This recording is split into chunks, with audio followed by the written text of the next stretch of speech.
Hey everyone, my name is Linify and welcome to a new video. So I wanted to talk about the upcoming changes that Techland are adding to Dying Light the Beast and some of them being returning features and so on. So without further ado, I hope you guys enjoy. One of the many features being added to Dying Light the Beast is a brand new Beast mode. Now essentially, this is a temporary mode that allows you to be infinitely stronger on combat against enemies. There is also a skill tree for it that you are able to progress through on your storyline in the game, however you will not be able to control it as the developers aim to make you feel kind of struggle with it at first, which I admit I'm not a huge fan of, but it does sound pretty cool. It's also good to note that they do want to induce this into parkour as well, so like things like the grapple hook will be affected by you being in beast mode, and honestly I think this could be a good change. I'm not all that sure, but we shall see when the game does launch, however. So with the map being finally introduced as Castor Woods, this map is also located in the Swiss Alps, and there's still a lot of mystery that remains behind the map, even having locations like a mental asylum. Although through all that terrifying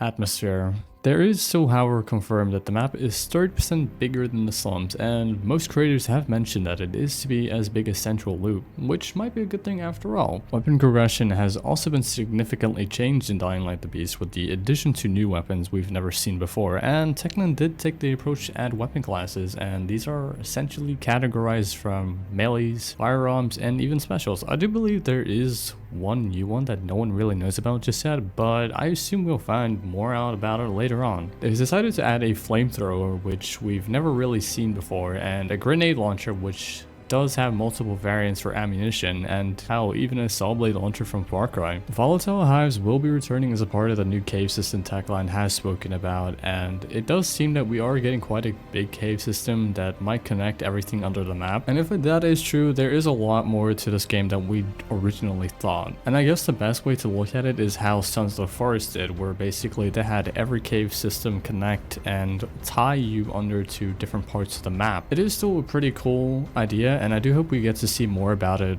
along the lines of its release. Gore has been significantly ramped up this time around, and unfortunately I know a lot of people do think this is Dying Light 2's gore, which I will admit it does look like that, but just a bit improved. But I do think it's a pretty good idea that they are aiming towards improving that system, because a lot of people did like it, and I personally did also like it. Unfortunately, the skill tree has taken quite a bit of a change with this game, and some skills not being all that unlocked, but they did end up having Kyle have his original skills that you did get from the start of Dying Light 1, or just the start of any Dying Light game in particular. But the progression has changed quite a bit. So we now have our survivor and combat, parkour, and even a beast mode skill tree, which you can all be unlocked through killing Chimera, or you can even be doing just regular quests. So instead of your usual combat XP and parkour XP being split, they have decided to join this all together as in one, and instead of having inhibitors, health and stamina will then be earned through a level system that they have